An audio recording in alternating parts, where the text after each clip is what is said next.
Halo adik-adik, selamat pagi. Kami senang dapat menyapa adik-adik pada hari ini. Bagaimana kabar kalian? Kami harap kalian dalam keadaan sehat dan penuh sukacita. Sebelum kita memulai storytelling hari ini, bagaimana kalau kita menyanyikan sebuah lagu terlebih dahulu? Lagu apa ya? Kalian kasih clue sedikit ya. Lagunya tentang sesuatu yang bersinar terang, ada yang berkicau senang, dan ada yang harum semerbak. Sudah tahu lagu apa? Betul! Yuk, sama-sama kita menyanyikan lagu Matahari Bersinar Terang.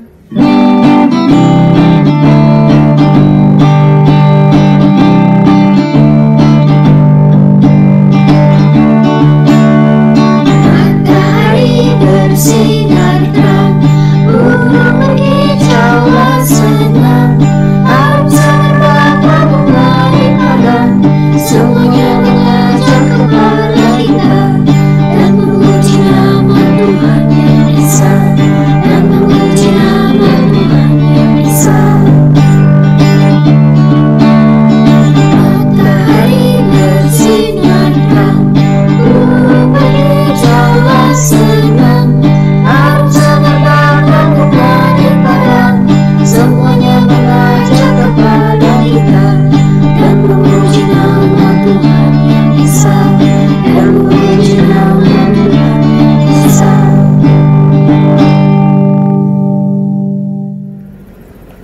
Nah, sekarang waktunya untuk storytelling.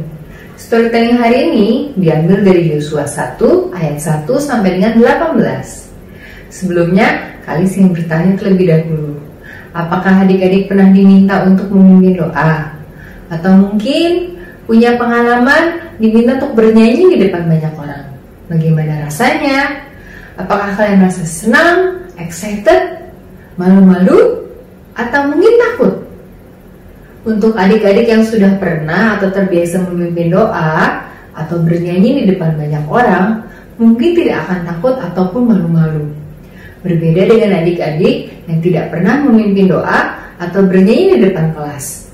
Adik-adik mungkin akan merasa takut, deg-degan, ataupun berkecil hati apabila diberikan tugas seperti itu. Perasaan yang sama juga dialami oleh Yosua ketika diminta untuk menggantikan Musa menjadi pemimpin bangsa Israel. Tidak mudah menjadi seorang pengganti Musa, karena Musa seorang pemimpin yang besar dan hebat, yang sudah memimpin bangsa Israel sejak dari tanah Mesir.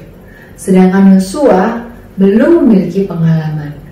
Yosua biasanya hanya membantu dan mengikuti Musa.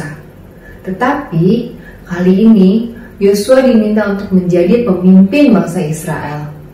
Seberapa berat sih tugas seorang pemimpin bangsa Israel? Ternyata Tuhan memberikan beberapa tugas kepada Yosua.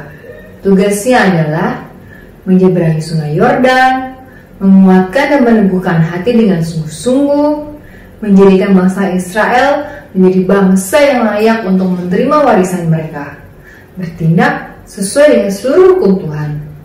Selain itu, Yosua juga harus berperan sebagai panglima pasukan yang akan maju berperang untuk menduduki wilayah yang sudah Tuhan janjikan sejak masa Bapak Abraham, yang bahkan Musa pun belum mencapainya. Wah, banyak sekali adik-adik tugas yang Yosua harus lakukan. Apakah Yosua merasa malu, berkecil hati?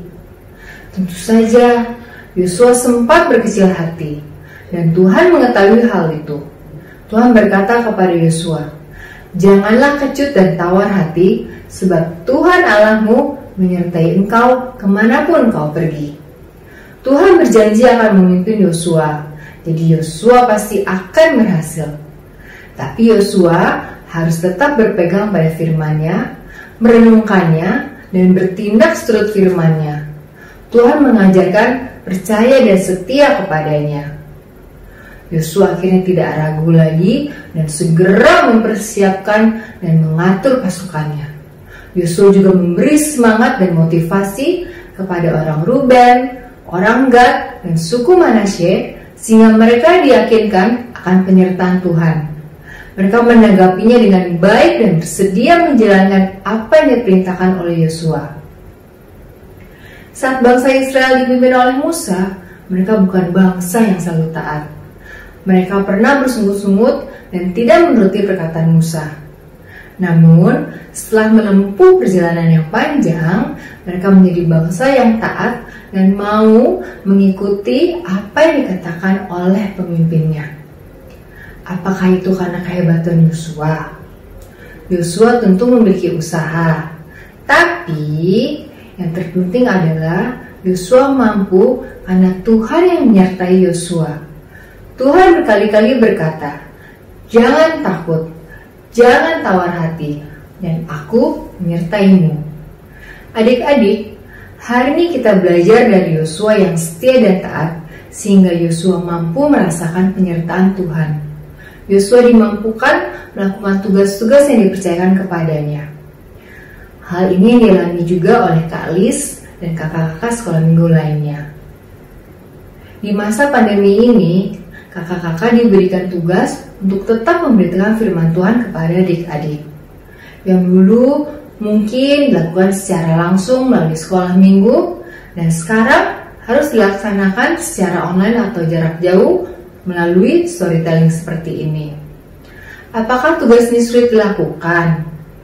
Mungkin awalnya terasa sulit karena kakak-kakak sekolah minggu harus belajar banyak hal-hal baru yang belum pernah dilakukan sebelumnya. Contohnya, berbicara di depan kamera, mengedit video, mengoperasikan Zoom, dan lain sebagainya. Tapi Kalis dan kakak-kakak sekolah minggu lainnya yakin dan percaya bahwa Tuhan pasti akan menyertai dan memampukan Kalis dan kakak-kakak lainnya dalam menjalankan tugas yang telah diberikan oleh Tuhan. Bagaimana dengan adik-adik? Apakah adik-adik percaya bahwa Tuhan akan memampukan dan menyertai adik-adik dan melakukan tugas yang telah Tuhan percayakan kepada kalian? Apa yang akan adik-adik lakukan ketika merasa tidak mampu, ketika takut, atau ketika merasa khawatir? Kita boleh saja merasa takut atau khawatir, tapi kita harus percaya bahwa Tuhan selalu menyertai kita dalam segala kondisi yang kita hadapi. Kita hanya perlu berseru kepada Tuhan melalui doa. Nah, adik-adik, ayat hafalan hari ini diambil dari Yosua 1 ayat 9b. Janganlah kecut dan tawar hati, sebab Tuhan Allahmu menyertai engkau kemanapun kau pergi. Demikian storytelling hari ini adik-adik. Selamat hari Minggu. Tuhan memberkati.